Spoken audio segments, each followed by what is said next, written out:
नमस्कार दोस्तों, स्वागत है आप सभी के स्मार्ट क्लास कॉल एग्ज़ाम पर। दोस्तों, हम लोग अभी विभिन्न स्टेट पीसी और यूपीएससी के एग्ज़ाम के में पूछे जाने वाले फैक्ट्स के बारे में डिस्कशन कर रहे हैं। इसी क्रम में आज का हमारा टॉपिक है सल्तनत कालीन प्रमुख प्रशासनिक अधिकारी। इधर पद है और इधर संबंधित विभाग और कार्य हैं। वजीर, सबसे पहले वजीर था, ये राज्य का प्रधानमंत्री और राजस्व विभाग का प्रमुख अधिकारी हुआ करता था। दूसरे नंबर पर आरिज मुमालिक है, यह सैन्य विभाग यानी कि दीवान ए अर्ज का सबसे बड़ा अधिकारी होता था। अगला है दीवान ए इंफा, ये दबीर खाफ होता था, या फाही दीवान ए इंफा या दबीर ए खाफ या फाही पत्र व्यवहार विभाग का प्रधान अधिकारी होता था। अगला है दीवान ए रफालत या विदेश विभाग का अध्यक्ष होता था। अगला है फद्र उफ सुदूर या धर्म विभाग का प्रधान अधिकारी होता था। अगला है काजी उल कुजात या न्याय विभाग का प्रधान अधिकारी होता था। और ये दोनों पद पर एक ही व्यक्ति नियुक्त किए जाते थे, यानी फद्र उफ फद्र और काजी उल कुजात, जिसका कार्यकाल फद्र जो था यह धर्म विभाग का प्रधान अधिकारी था और काजी उल कुजात यह न्याय विभाग का प्रधान अधिकारी था। प्रायः एक ही व्यक्ति को ये दोनों पद दिए जाते थे। अगला है बरीद ए मुमालिक, यह गुप्तचर विभाग का प्रधान अधिकारी होता था। नेक्स्ट है वकील ए दर या सुल्तान के अंतापुर का प्रमुख अधिकारी होता था। अगला है आमिर ए हाजिब व बारबक, यह दरबारी शिष्टाचार संबंधी प्रमुख अधिकारी होता था। नेक्स्ट है फर ए जहांदार, यह सुल्तान के अंगरक्षकों का प्रधान होता था। नेक्स्ट है अमीर ए बहर, यह नौवहन अधिकारी होता था। नेक्स्ट है अमीर ए मजलिस, यह सभाओं एवं दावतों आदि उत्सवों का प्रबंधन करता होता था। नेक्स्ट है अमीर ए फ़िकार या अमीर ए फ़िकार दीवान ए अमीर को ही, अमीर ए फ़िकार जो होता था या शाही फ़िकार का प्रबंधन करता होता था। और दीवान ए अमीर को ही जो होता था ये कृषि विभाग का प्रधान होता था। नेक्स्ट है कोतवाल, यह नगर की देखभाल करने वाला अधिकारी होता था। नेक्स्ट है खाफादार, यह सुल्तान के अस्त्र शस्त्रों का प्रबंधन करने वाला अधिकारी होता था। नेक्स्ट है मुस्तौफी ए मुमालिक, यह महालेखा परीक्षक होता था, जिसको आजकल ऑडिटर कहते हैं। अगला है मुशरिफ ए मुमालिक, यह महालेखाकार होता था।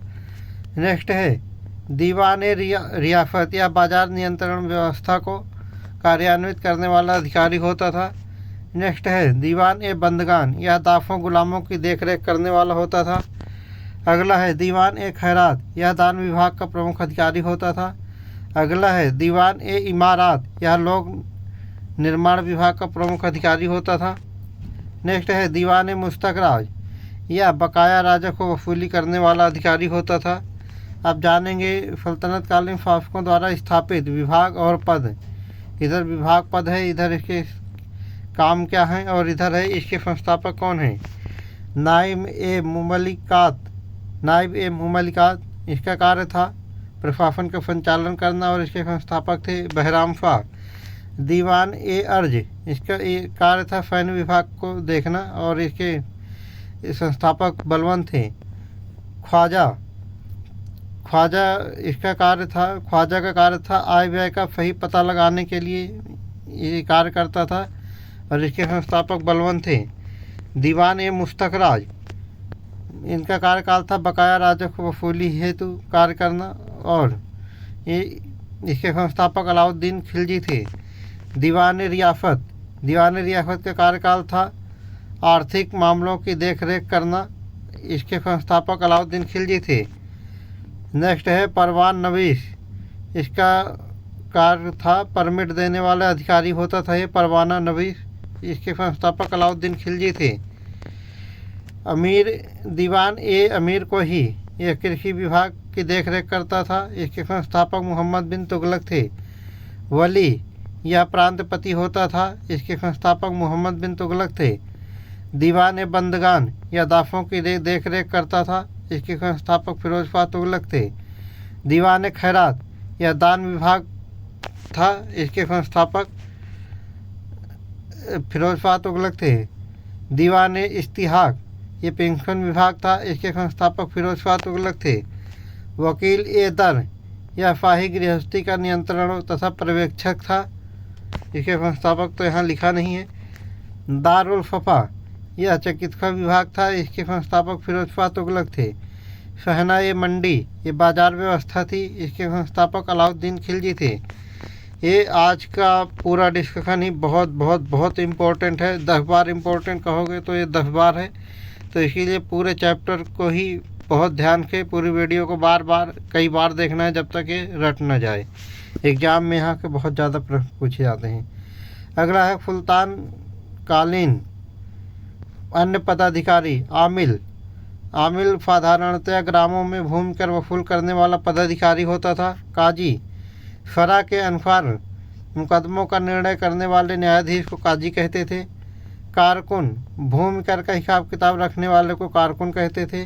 खरीदादार फरमानों को भेजने वाले अधिकारी को खरीदादार कहते थे। चौधरी परगना का मुख्य अफसर को चौधरी कहते थे। बरीद समाचार वाहक या गुप्तचर को बरीद कहते थे। बलाहर यह साधारण किसान को बलाहर कहते थे। मुकद्दम गांव के मुखिया को मुकद्दम कहते थे। मैमार भवन निर्माण करने वाले इंजीनियर को मैमार कहते थे। फरजामदार सुल्तान के वस्त्रों का मुख्य प्रबंधक को फरजामदार कहते थे। फरहंग निम्न वर्ग का एक कर्मचारी जो किसानों तथा प्रधानों के पास सरकारी आदेश पहुंचाता था, उसको फरहंग कहते थे।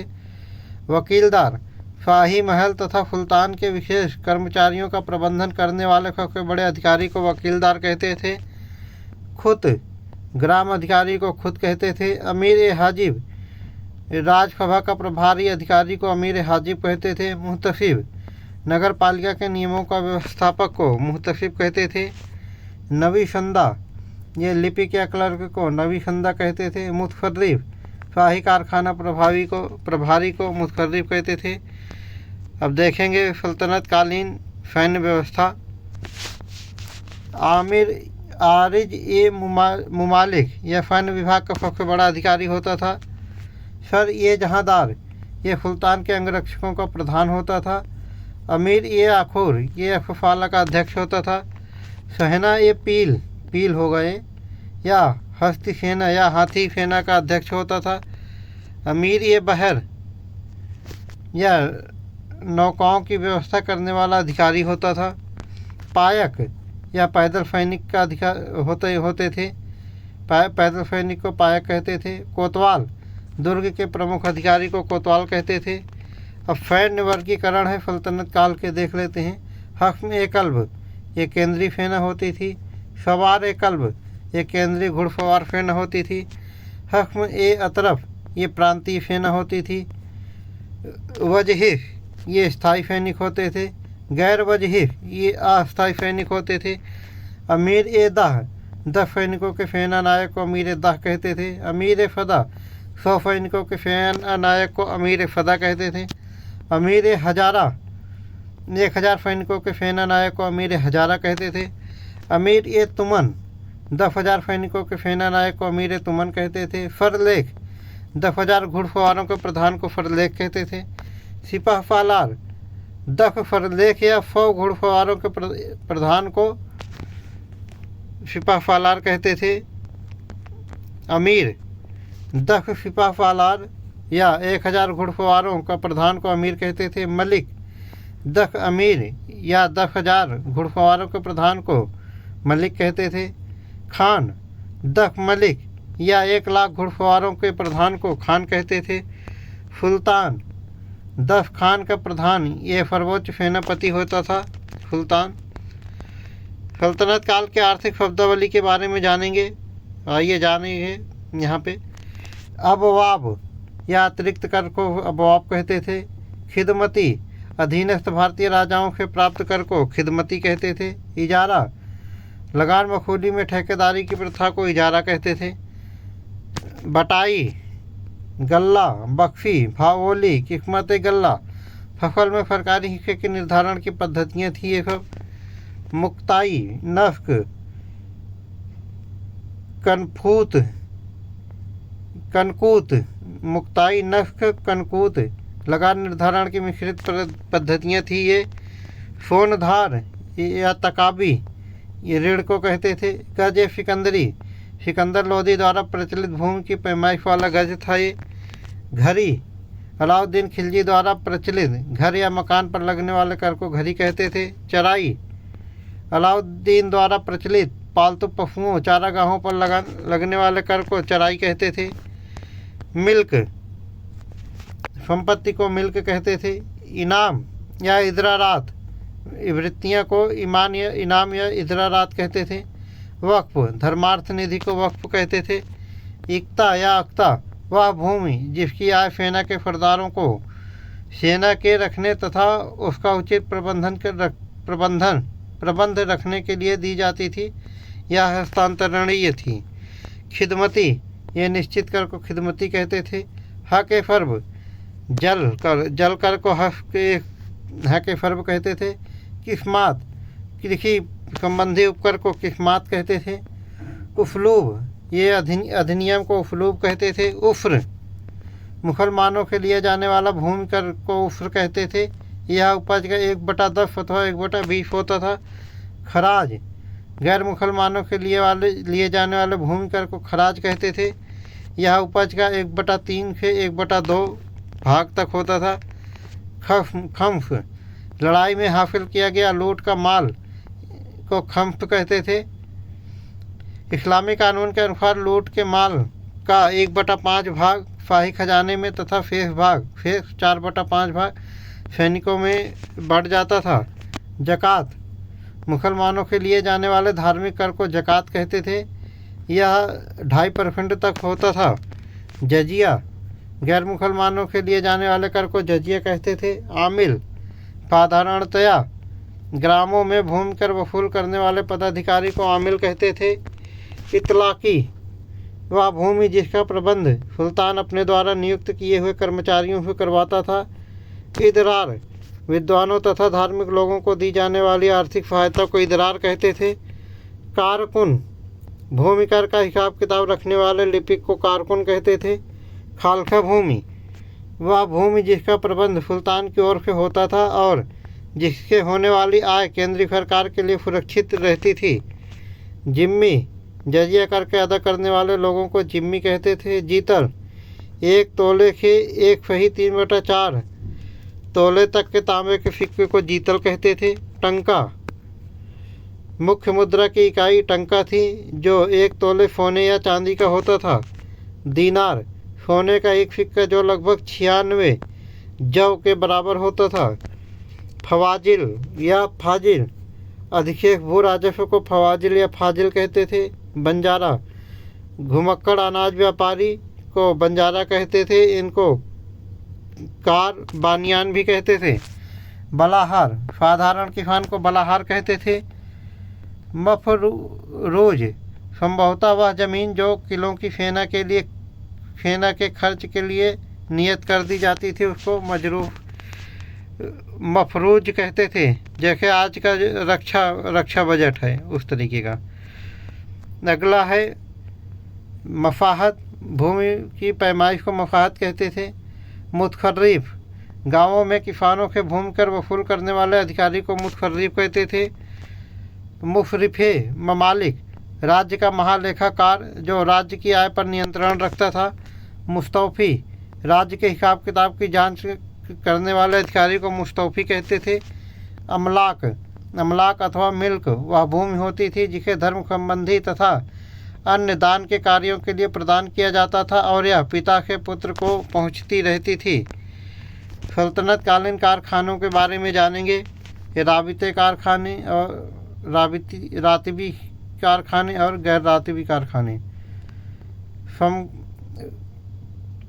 यह फमा खाना था, यह रोशनी आदि का प्रबंध करता था। रोशनी आदि का प्रबंध। आबादार खाना जल के प्रबंध से संबंधित। पील खाना गजफाला था। पायगाह यह फफाला था। मतखब यह रसोई था। फग खाना कुत्तों के रखने का स्थान था। फतूर खाना ऊँटों के रखने का स्थान था। अब गैर रातिबे कारखाने। जामदार खाना वस्त्रों के संबंधित था। फराफ खाना फर्श के कालीन इत्यादि के संबंधित था। अमल खाना या पताकाओं फाही ध्वज के संबंधित था। जर्रात खाना अस्त्र शस्त्र के संबंधित था। रिकाब खाना घोड़ों के जीन के संबंधित था। शिला खाना यह अस्त्र शस्त्र का भंडार था।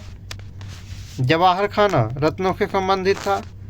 दस्तदार खाना हाथ मुँह धुलाने के लिए सामान के संबंधित था। सल्तनत कालीन मुद्राओं के बारे में चर्चा करेंगे। सिक्का और एक किस धातु का बना था और किस शासक के समय में था, ये सब जानकारी इन सब के बारे में चर्चा करेंगे। सबको एक सल्तनत कालीन की ही बात हो रही है दोस्तों। सबसे पहले गदहिया था। ये खोटे चांदी अथवा तांबे के सिक्के होते थे। यह गुजरात की वाणिज्यिक गतिविधियों में विशेष महत्वपूर्ण था। इनका गदहिया का देहलीवाल या चांदी का सिक्का होता था। यह तोमर चौहान व गुलाम वंश के शासक इनका यूज करते थे। टंका यह चांदी का सिक्का होता था। इल्तुतमिश ने इनको चलाया था। जीतल ये तांबे का सिक्का होता था। इसको भी इल्तुतमिश ने ही चलाया था। दीनार ये सोने का सिक्का होता था। मोहम्मद बिन तुगलक ने, इब्न बतूता के अनुसार मोहम्मद बिन तुगलक ने दीनार को चलाया। ये सोने का सिक्का होता था। अदली चांदी का सिक्का होता था। मोहम्मद बिन तुगलक ने, इब्न बतूता के अनुसार मोहम्मद बिन तुगलक ने ही चांदी के सिक्कों को चलाया, जिसको अदली कहते थे। दोगानी यह चांदी और तांबे का मिश्रित सिक्का होता था। इसको मोहम्मद बिन तुगलक ने चलाया। सफगनी यह चांदी का सिक्का होता था। इसको फिरोज शाह तुगलक ने चलाया। अद्धा यह चांदी व तांबे का मिश्रण का सिक्का होता था। इसको फिरोज शाह तुगलक ने चलाया। विख यह चांदी व तांबे का मिश्रित सिक्का होता था। इसको फिरोज शाह तुगलक ने चलाया। बहलोली यह चांदी व तांबे का मिश्रित सिक्का होता था। इसको बहलोल लोदी ने चलाया। दिरहम यह चांदी का सिक्का होता था। इसको अरबों ने चलाया। लारी यह चांदी का सिक्का होता था। भारत के पश्चिमी तट के बंदरगाह शहरों में लोकप्रिय था। सल्तनत कालीन के धार्मिक शब्दावलियों के बारे में अब हम डिस्कशन करने जा रहे हैं। हदीस मोहम्मद साहब के कथनों तथा उनके जीवन के संबंधित कहानियों के संग्रह को हदीस कहते थे। फरा या फरियत इस्लामी विधान को फरा या फरियत कहते थे। काजी न्यायाधीश जो मुकदमों का निर्णय फरा या फरिया के अनुसार करते थे। खिलात वह वस्त्र जो सुल्तानों की ओर के इनाम में दिया जाता था। खुतबा वह व्याख्यान जो ईद तथा जुमे की नमाज के समय पढ़ा जाता था। जक़ात मुसलमानों पर लगने वाले धार्मिक कर की दर को जक़ात कहते थे। यह 2.5% तक होता था। जजिया गैर मुसलमानों के लिए जाने वाले धार्मिक कर को जजिया कहते थे। यह जिम्मियों के लिए जाने वाला कर था। जिम्मी की देख या विजयोपरांत जो भी प्रजा इस्लाम स्वीकार नहीं करती थी और जजिया देना स्वीकार कर लेती थी, उनको जिम्मी कहते थे। तजकीर यह एक प्रकार का धर्मोपदेश था। यह युद्ध आदि संकट के समय इसका विशेष महत्व था।